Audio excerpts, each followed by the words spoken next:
Previously on Redbeard's Garage.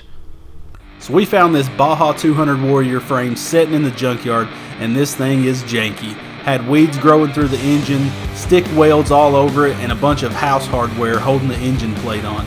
So we quickly tore this thing apart and decided to put our CR80 6-speed little 2-stroke engine on it. It's going to be the perfect power plant for this. It's going to be dangerous, it's going to be fun, and it's going to be fast. So stay tuned and enjoy the video. Sponsor of today's video is GoPowersports.com. Check the links out in the video's description for every part used on this mini bike. He tries to act like he's got money. He ain't got money. We ain't got no money. We built this. Took all the money. We got some other people's money. That's actually facts. Yes.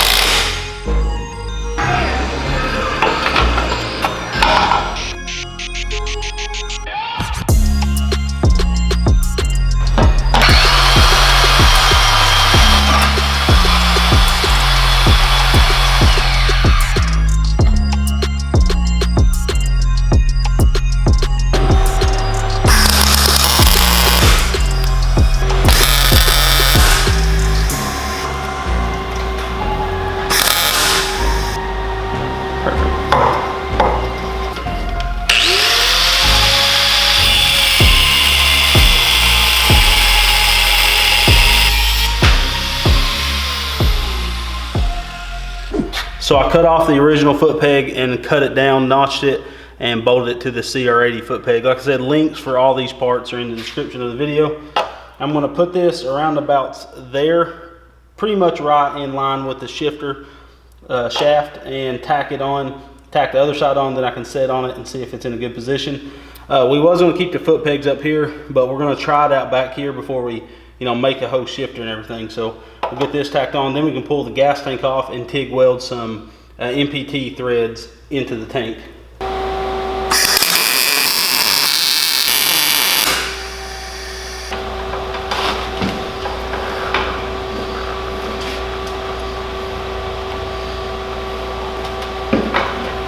Feels good.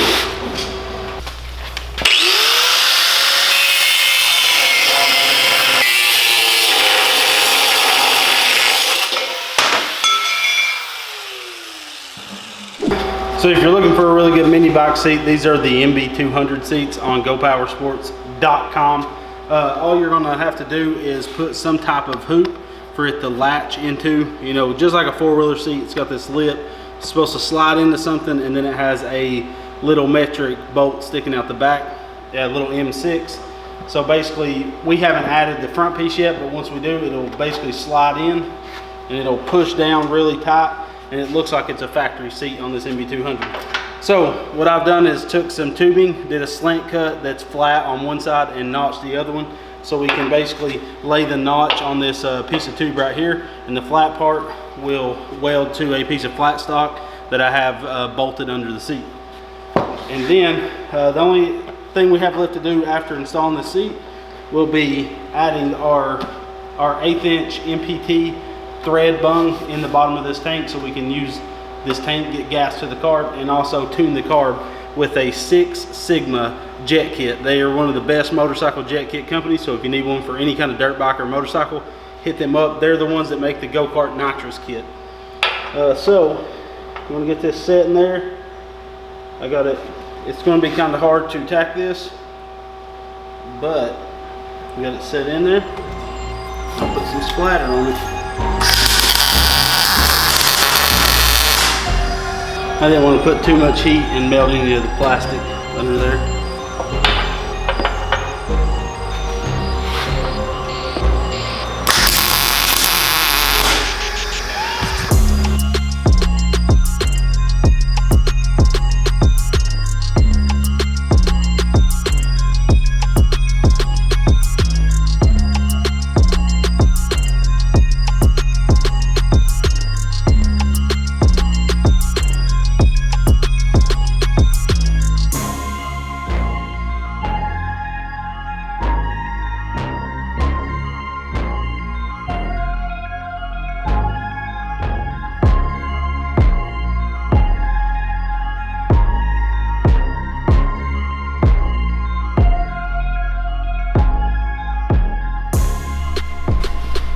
Okay.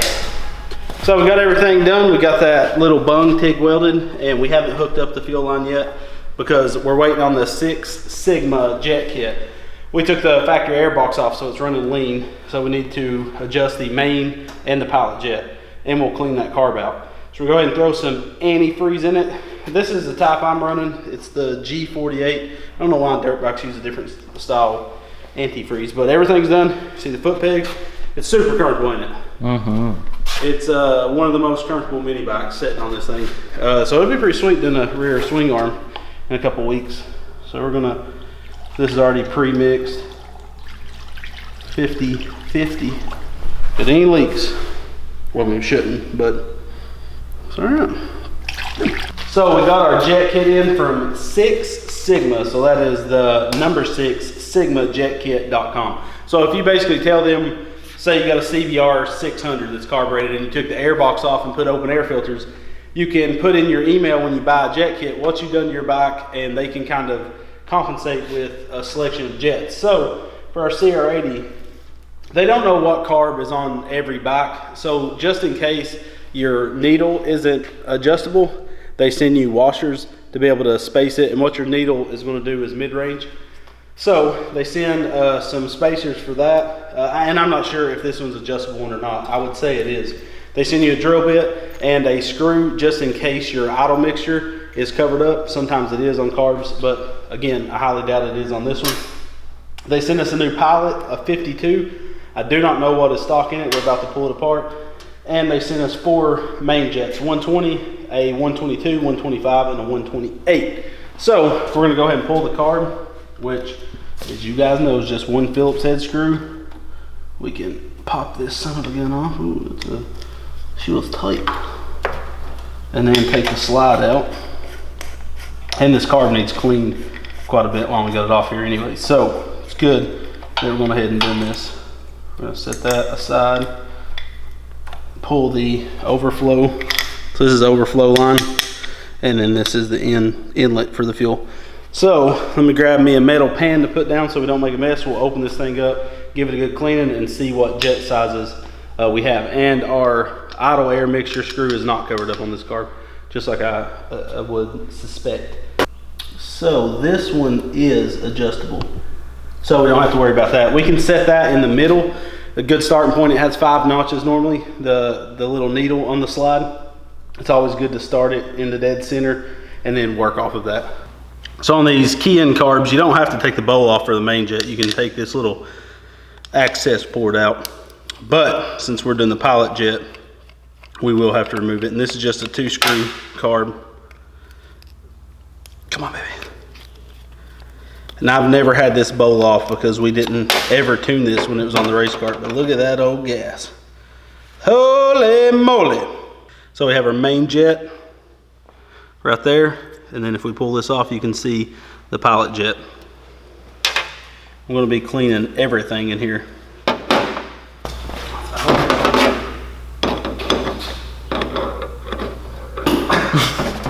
You're an idiot. So we're going to pull out this pilot jet and go ahead and find out what it is. Looks like we have a 50 pilot in this puppy. He sent us a 52, so we're going to swap that out.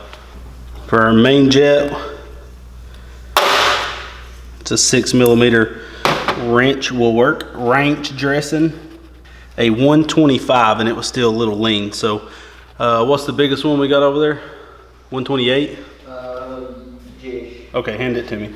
To pull the float out, you just pull the pin, then the needle and float will come right up. So I'm going to clean everything really good with some brake clean and then spray it lightly with WD-40 because the brake clean can make stuff like that O-ring swell up, so you want to be careful with that.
All right, so we got it mostly cleaned up. Eventually I'm gonna buy a Amazon ultrasonic cleaner to drop these things in, but it's super clean on the inside. I went ahead and cleaned the slide on the back. Now we can slap this thing on, mix some gas. I'm gonna go ahead and set this. So I'm gonna tighten it up all the way. Half turn, 1 turn, 1.5 is what we're gonna start with on that, and see how that gets us. So we'll mix some gas and get this puppy going. All right, so the carb's cleaned and put back on, and I did play around with some jets. So again, they sent me a 120, 122, a 125, and a 128. So we started with the 128, and it basically was way too rich. So we started playing around, and we was running no air filter on this thing. So, and I mean, this is the first 2-stroke I've ever had. When I was a kid, I had all 4 strokes. So basically, we ended up putting a uni filter on it. And that made, so after jetting it down, we end up going with the 120 in this carb. Then we put that uni filter on it, and it hasn't been oiled yet. I know once we oil it, it'll restrict it a little bit, but it made it run better and better as we went down in jet. So we stopped on 120, and then we put the air filter on. It still ran better. So now we're thinking, we're using a factory KX85 muffler silencer on this exhaust. So we're thinking that's our next restriction, that since we're flowing so much better than that factory air box, that's our next thing. So we went down to a local motorcycle shop. If you're in the Sweetwater area, check out Eastwood Bikes and Rods, a great group of guys. But they had, luckily, they had this FMF, and they sold it to me for cost because they was gonna have to send it back. I guess they ordered it for a customer or something, and he didn't need it. But we got this for super cheap, and like I said, it's FMF Pro Core 2. So we're gonna slap this on the next video. So for now, it goes in the power band super hard. It's just, it takes a long time to go in the power band. It's like basically bog, bog, bog, bog, and then it'll finally get in it. It still needs the jetting tuned, and hopefully that putting that higher flowing silencer on it with that higher flowing carb is going to make a difference. Hope that makes sense. So I'm gonna get it cranked up, and thing fires up great. It's still not idling. We still got to do a bunch of tuning. We're gonna get this pipe put on it next episode and then finish tuning it, but for now I'll rip it across the field. Okay, so we never did make the top mount to the radiator, so we just zip tied it, and we just zip tied the kickstand up because we don't have a spring for it. Let's take her for a rip. No rush.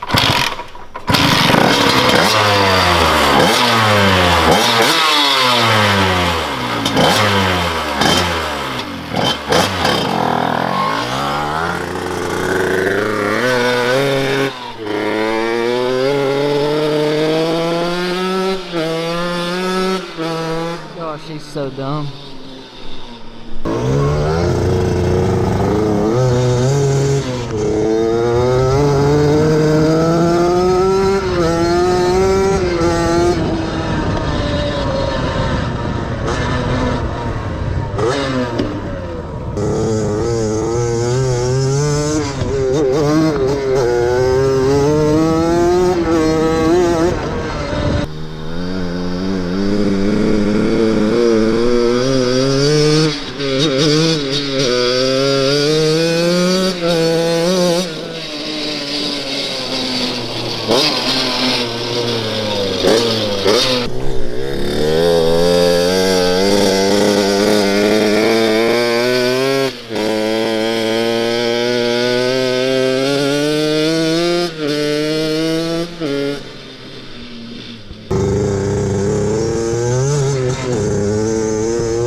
It is stupid fast. Whew. So one thing we got to do is stiffen up these forks. So we'll do a video on stiffening these up. Oh, chain's loose, but it just rips. Does it even look fast? I don't know. It is fast. One more rip. But you can see on the GoPro how bad it's bogging. Like it just takes forever to get in the power band.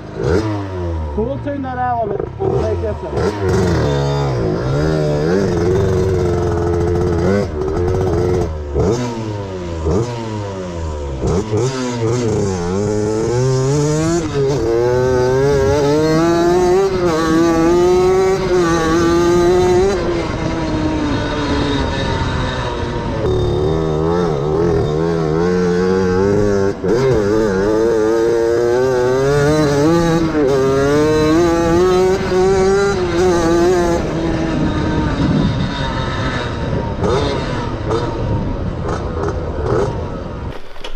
it's a fun time. For sure. See if I can break the Flame gang. That is a hoot and a half. It's super dangerous. Stupid is what it is. But I think once we get a rear swing arm built for it, I've had some fun mini bikes, but that one's just scare you fun. I like it. So yeah, on the next episode we'll get it tuned out really good, and she is fun. Are you excited to ride, or are you scared to ride?